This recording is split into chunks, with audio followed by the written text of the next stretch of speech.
अस्सलाम नाज़रीन, अपने हफ्तावार प्रोग्राम पाकिस्तान अफेयर्स के साथ मैं राजा आतिफ जुल्फ़िकार आपकी खिदमत में हाजिर हूँ। आज हमारे साथ फिर लाइन पर मौजूद हैं हमारे और आपके पसंदीदा साथी जियो न्यूज़ के सीनियर कॉरेस्पॉन्डेंट एजाज सैयद। एजाज सैयद साहब, आपको खुश आमदेद कहते हैं अपने प्रोग्राम में। और आज जो इस वक्त सारे आपको पता है पाकिस्तान के अंदर जो है सारी आइंदा इलेक्शन क्या हो रहे हैं, सियासत पे बात हो रही है। ये भी अब चीजें सामने आती जा रही हैं। जैसे एक चीज बज़ाहिर दिखाई देती है कि नवाज शरीफ साहब अगले वज़ीर आज़म होंगे। और लेकिन जो इस वक्त एक सिचुएशन है वो बड़ी दिलचस्प भी आप कह सकते हैं और कंफ्यूजिंग भी कह सकते हैं। और वो सिचुएशन है पंजाब के हवाले से। Who is the next chief minister Punjab? आज का जो हमारा प्रोग्राम है हम इसी पे फोकस करना चाहते हैं। बहुत सारे नाम मेरे जहन में गर्दिश कर रहे हैं, आपके जहन में भी गर्दिश कर रहे होंगे, बल्कि आपके पास तो इतलात भी होंगी। तो इस वाले से आप क्या समझते हैं कि जो पंजाब है, पंजाब के अंदर अब नाम लिए जा रहे हैं कि जी, कोई कहता है कि जी अलीम खान साहब को शायद वजीर आला बना दिया जाएगा। कोई कहता है कि नहीं, नवाज शरीफ साहब मरियम के अलावा किसी को एक्सेप्ट नहीं करेंगे। फिर शहबाज शरीफ साहब का भी नाम आता है, हमजा का भी आता है। फिर एक डार्क हार्स की भी बात हो रही है। तो आपके पास इस हवाले से क्या इन्फॉर्मेशन है कि पंजाब के हवाले से, तख्ते लाहौर पे कब्जे के हवाले से क्या चल रहा है आइंदा इलेक्शन के हवाले से? राय साहब बहुत बहुत शुक्रिया। राय साहब मेरे ख्याल में पंजाब तो बड़ी आगे की बात है। पहले इलेक्शन हो, उसके रिजल्ट आए तो फिर पता लगेगा कि कौन सा फरीक तगड़ा है और किसकी बात शायद सुनी जाएगी। अगर तो नून लीग तगड़ी हुई तो नून लीग की मेरा ये ख्याल है कि से होगी पंजाब के चीफ मिनिस्टर की तैनाती में। और नून लीग अगर आई तो मेरा नहीं ख्याल कि अलीम खान साहब आएंगे पंजाब के चीफ मिनिस्टर। लेकिन एट द सेम टाइम ये भी हो सकता है, मैं एक एक एक बिल्कुल अंदाजे के ऊपर बात कर रहा हूँ, ये भी तो हो सकता है ना कि मोहसिन नकवी साहब जो मौजूदा चीफ मिनिस्टर हैं, पंजाब के निगरान चीफ मिनिस्टर, ये भी तो हो सकता है कि वो कल कला मुस्लिम लीग नून में शामिल हो जाएं। और ये भी हो सकता है कि किसी एक निशिस्त से वो इलेक्शन लड़के वही कंटिन्यू करें, ये भी तो हो सकता है। डार्क हार्स तो वैसे यही है, जो आपने बिल्कुल वही बात की जो मैं भी कहना चाह रहा था कि एक नाम जो है वो मोहसिन नकवी का भी आ रहा है। अब अच्छा, बंदे कहते हैं कि जी मोहसिन नकवी तो भी निगरान वज़ीर आला है, तो वो अभी रिजाइन भी कर सकते हैं। कोई और भी निगरान वज़ीर आला आ सकता है इलेक्शन के बाद भी। जब भी इलेक्शन होते हैं तो उसके लाजिम बात है कि पहले 2-3 महीनों के बाद ज़िमनी इलेक्शन जरूर होते हैं। कोई कई सीटें डबल होती हैं, कोई लोग खाली कर देते हैं, कोई फोत हो जाता है, किसी का स्टे होता है। तो उस तरह दोबारा भी आया जा सकता है असेंबली के अंदर। अलबत्ता आपने ये बात नहीं कही है कि मोहसिन नकवी मुस्लिम लीग नून में शामिल हो जाएं, तो इसके कितने इम्कान हैं? देखिए ना, ये डिपेंड ये करता है कि इलेक्शन रिजल्ट क्या आता है। और इलेक्शन रिजल्ट के बाद नून लीग कितनी नून लीग की कैपेसिटी है कि पंजाब में अपना चीफ मिनिस्टर लगाए इन टर्म्स ऑफ बैकडोर पार्लेस। अगर स्प्लिट मैंडेट आता है, नून लीग इतने नंबर नहीं ले पाती, तो ज्यादा जो चांस है वो फिर पंजाब के चीफ मिनिस्टर की अपॉइंटमेंट का ज्यादा फिर इख्तियार इस्टेब्लिशमेंट के पास चला जाएगा। और अगर वो ले भी लेते हैं तो कोई ऐसा वर्किंग मैकेनिज्म बनाया जा सकता है, क्योंकि उस वक्त नून लीग जो है वो इस्टेब्लिशमेंट के साथ वो हैंड्स इन ग्लव है। ठीक है, तो ये कोई भी डील हो सकती है। नून लीग कभी चाहेगी नहीं कि वो पंजाब अपने घर के किसी बंदे के अलावा किसी को दे। वो उनकी पहली चॉइस यही होगी कि मरियम बन जाए पंजाब की चीफ मिनिस्टर, अगर उनके पास मैंडेट ज्यादा आया तो फिर मेरे ख्याल में मरीम होगी। और अगर वो मैंडेट ना आया, स्प्लिट मैंडेट आया, नून को मुश्किलात का सामना करना पड़ा, तो मेरा ये ख्याल है राय साहब, फिर आप देखेंगे कि शायद जो पंजाब की जो चीफ मिनिस्टरशिप है वो किसी ऐसे बंदे के पास ही जाएगी जिसके पलड़े में इस्टेब्लिशमेंट का बोझ वजन भी होगा। लेकिन जितने नवाज शरीफ जितने सीजन पॉलिटिशियन हैं, पंजाब उनका मतलब घर है, बेस कैंप है। तो क्या वो किसी भी सिचुएशन में ये वो पंजाब को अपने हाथ से निकलने देंगे या निकलते हुए जाता हुआ देखते रहेंगे? ऐसा मेरे ख्याल में नवाज शरीफ साहब, इसमें कोई शक नहीं है कि सीजन पॉलिटिशियन नहीं है, सीजन पॉलिटिशियन है। लेकिन एट द सेम टाइम हमें ये भी देखना चाहिए कि वो सीजन पॉलिटिशियन इतना ही है कि जितना उनका मफाद हिट ना होता हो। वो जब उनका अपना मफाद आता है तो आपको पता है एस्टेब्लिशमेंट से डील भी कर लेते हैं। उनका अपना मफाद आता है तो वो जो उन्होंने वोट को इज्जत दो का बयानिया है वो भी बेच देते हैं, वो भी जाके वोट दे देते हैं अपनी पार्टी की तरफ से कि जी एक्सटेंशन होनी चाहिए। तो वो ये जो पॉलिटिशियन है ना, ये पर्टिकुलरली ये नवाज शरीफ साहब, या बाकी पॉलिटिशियंस भी, ये अपने मफाद को तोलते हैं और अपने मफाद को तोल के फैसला करते हैं। तो मेरे ख्याल में अगर उनके उस वक्त फायदे में हुआ तो ये डील कर लेंगे। अच्छा, ये तो एक इस मामले का एक पहलू आ गया। अभी हम बात करते हैं जो इस वक्त सिचुएशन चल रही है, जो अदालती मुकदमात के हवाले से। मैंने कल परसों में खबर दी भी थी खुद भी कि जो साइफर केस है उसको तो मामला आगे चल पड़ा। अब तो गवाहों की शहादतें कलमबंद होना शुरू हो गई हैं, लेकिन उसके बीच में जो है वो रावलपिंडी पुलिस को इजाजत दे दी गई है अदालत की तरफ से कि वो जो GHQ हमला केस है उसमें इमरान खान को शामिल तफ्तीश कर सकते हैं। ये एक बहुत बड़ी डेवलपमेंट है। आपके ख्याल में ये जो GHQ हमला केस में शामिल तफ्तीश होना क्या इमरान खान को ज्यादा तेजी से अपने जो है वो सजाओं की तरफ लेके जाएगा? राय साहब, फ्रैंकली स्पीकिंग कल आपने ये खबर दी थी। मैं बड़ा हैरान हुआ था और ये बहुत बड़ी खबर है और मैं हैरान हूँ कि मेन स्ट्रीम मीडिया पे ये क्यों नहीं आई। किसी ने अपने जराए से, ज़ाहिर आपने दिया तो आपने तो अपनी कंफर्मेशन से ही दिया और आई ट्रस्ट योर सोर्सेज। मुझे ज़ाती तौर पे पता है आप बड़ा अच्छा वेल कनेक्टेड हैं, इंफॉर्मेशन आपके पास ठीक होती है। तो मैं हैरान था कि ये कितनी बड़ी इंफॉर्मेशन है जो कि मेन स्ट्रीम मीडिया से मिस हुई है। तो अगर ये हो जाता है जो हो गया है, आपने जो खबर दी है उसके मुताबिक, तो ये एक और चीज़ का की गमाजी करता है। वो ये चीज़ है कि जो इमरान खान साहब को साइफर केस में तो सज़ा होगी ही, लेकिन ऐन मुमकिन है कि नवाज शरीफ, जो इमरान खान साहब हैं, उनको साइफर केस में तो सज़ा होगी ही, लेकिन ऐन मुमकिन है कि वो जो 102 बंदे जिनका फौजी ट्रायल हो रहा था GHQ हमला केस में, उनमें एक बंदे का 103 बंदे हो जाएँ, एक बंदे का इज़ाफ़ा हो जाए, वो इमरान खान हो और उनका ट्रायल भी फौजी अदालत में हो इस पर्टिकुलर केस में। और फ़र्ज़ करें फॉर दी ऑप्टिक्स कि ये आँखों को बुरा लगता है या ये चीज़ इतनी अच्छी लगेगी नहीं, दिखने में नहीं अच्छी लगेगी, इंटरनेशनल मीडिया पे नहीं अच्छी लगेगी, तो फिर कम से कम एट लीस्ट ये ज़रूर होगा कि जो GHQ हमला केस है उसमें उनसे तफ्तीश तो होगी। ये तो आपने पुलिस की तफ्तीश का बताया, मुझे लगता है कि तफ्तीश उनसे कुछ और लोग भी करेंगे।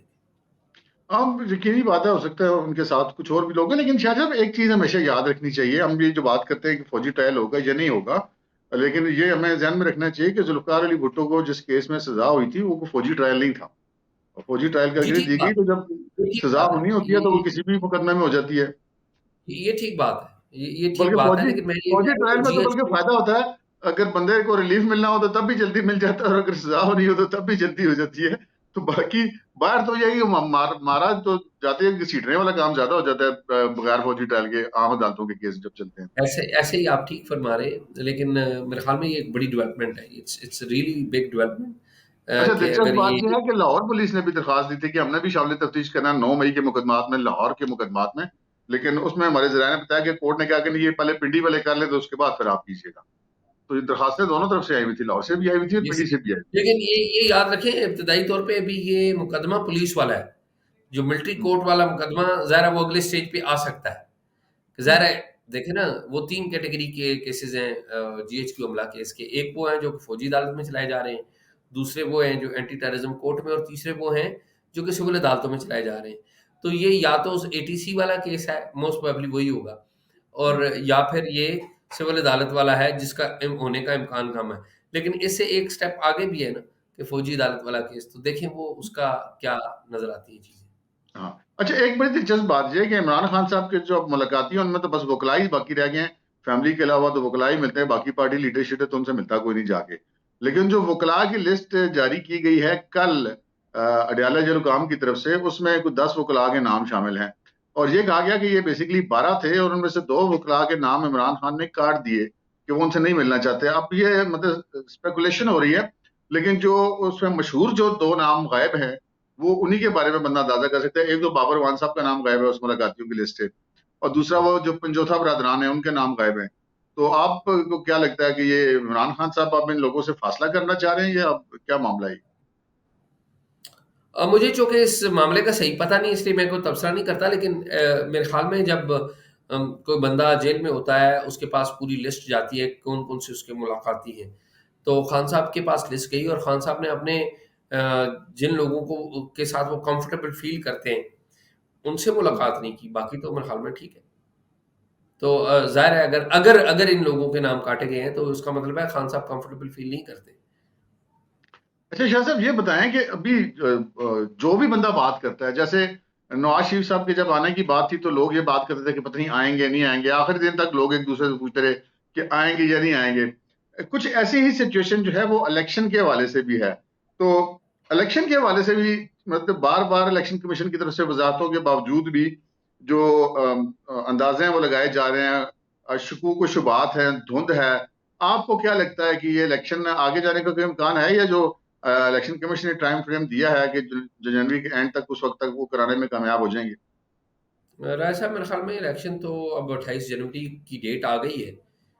एक आध दिन में 28 जनवरी की डेट आ जाएगी। आप देखेंगे इलेक्शन 28 जनवरी को होंगे या उसकी डेट का अनाउंसमेंट कर दिया जाएगा। लेकिन आपको पता है यहाँ पर पाकिस्तान की कोई इतने रिच डेमोक्रेटिक क्रेडेंशियल्स तो नहीं है, कि बड़ी हमारी काम तो नहीं है तारीखी तौर पे। तो ज़ाहिर है बहुत सारे लोग होते हैं जिनके ज़हन में ये ख्याल आता है कि नहीं, इलेक्शन नहीं होने चाहिए। आज वैसे मुझे किसी एक बड़े ज़िम्मेदार फेडरल मिनिस्टर साहब का फ़ोन आया था, तो उन्होंने मुझसे स्पेसिफ़िक इस बात के ऊपर बात की और एक और मामले के ऊपर बात की। उन्होंने कहा जी इलेक्शन होंगे, इलेक्शन होंगे, इलेक्शन होंगे। और वो जनवरी में शायद जनवरी के एंड पे हो जाएँ। तो उन्होंने तो कहा कि जी ये तो सवाल ही पैदा नहीं होता कि इलेक्शन नहीं हो। तो मेरे ख़्याल में पाकिस्तान की जो इकोनॉमिक सिचुएशन है और इंटरनेशनल मॉनेटरी इंस्टीट्यूशंस जो हैं, आईएमएफ हो गया, वर्ल्ड बैंक हो गया और दीगर जो मालिक हैं जो आलमी मालियाती इदारे हैं, वो भी चाहते हैं कि पाकिस्तान में इलेक्शंस हो जाए ताकि जो मैंडेट है मुतल्लिका लोगों को मिले और पाकिस्तान कोई आगे बढ़ सके।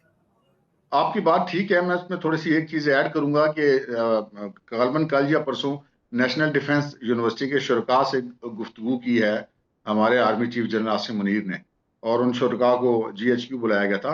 तो वहाँ जो शुरका थे उनकी जो गुफ्तगू है, उन्होंने जो तासुर लिया वो भी यही है कि वो बहुत ज्यादा मतलब कमिटेड है कि जी इलेक्शन अपने टाइम पर होने चाहिए। तो अब बहरहाल इसमें हम चाहें या ना चाहें, हमारी इस्टेब्लिशमेंट का एक रोल तो है फैसला साजी के अंदर। तो उससे भी यही अंदाजा होता है जो आप बात कर रहे हैं कि जो मिनिस्टर साहब से आपकी बात हुई है, तो वो वहां से जो खबरें आ रही है वो भी कुछ ऐसी है कि इलेक्शन जो है वो अपने टाइम पर होने जा रहे हैं।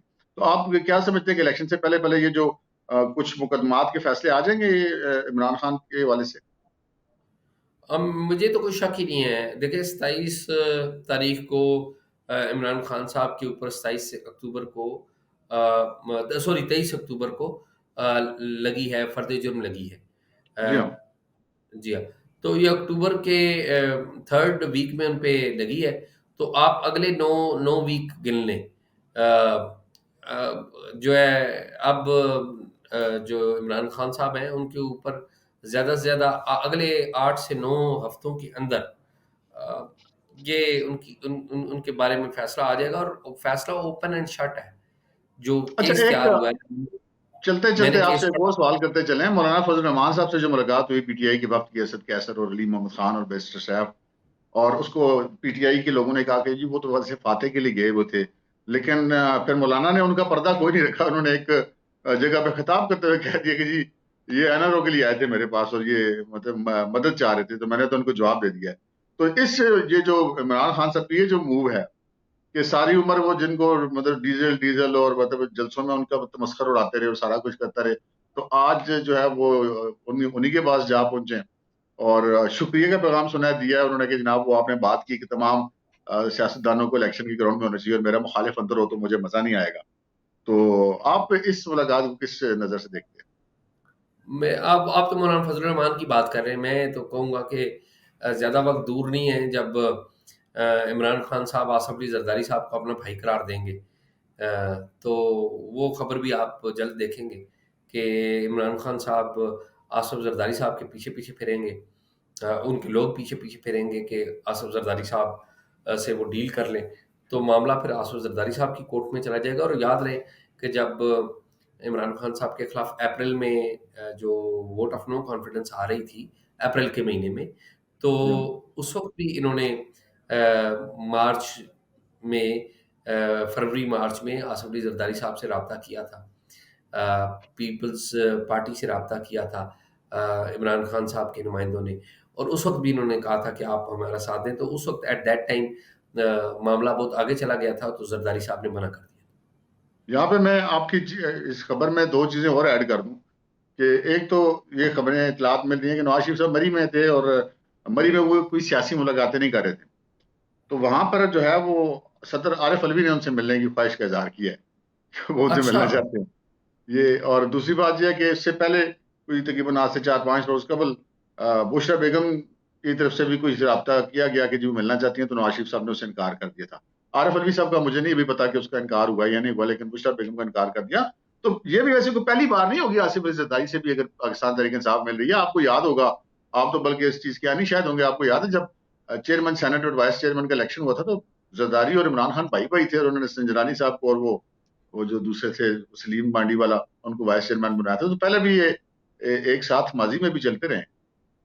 और ऐसा वो उनको जोड़ने वाली जो गोंद थी ना, वो ग्लू कोई थी और वो अब थी। बदल गई है। वो ग्लू ठीक है, वो कुछ और थी। अच्छा, चलिए बहुत बहुत शुक्रिया एजाज सईद। नाज़रीन, आपने एजाज सईद ने काफी खुलकर सारे मामला पे बात की, इमरान खान के मुकदमात के हवाले से भी, पंजाब के आइंदा जो वज़ीर आला बनेगा उसके हवाले से भी, और आइंदा आने वाले इलेक्शन के हवाले से भी, और मौलाना फजल रहमान के मामले पर भी, और इमरान खान साहब के और आसिफ अली जरदारी साहब के मुतवक्को राब्तों के हवाले से। तो हमारा काम है आपके सामने अपनी खबरें भी रखते हैं, अपना तजिया भी पेश करते हैं। आपकी जो राय है वो अपनी कमेंट्स में जरूर हमें बताइएगा। मुझे और एजाज सईद को इजाजत दीजिए। अल्लाह हाफिज।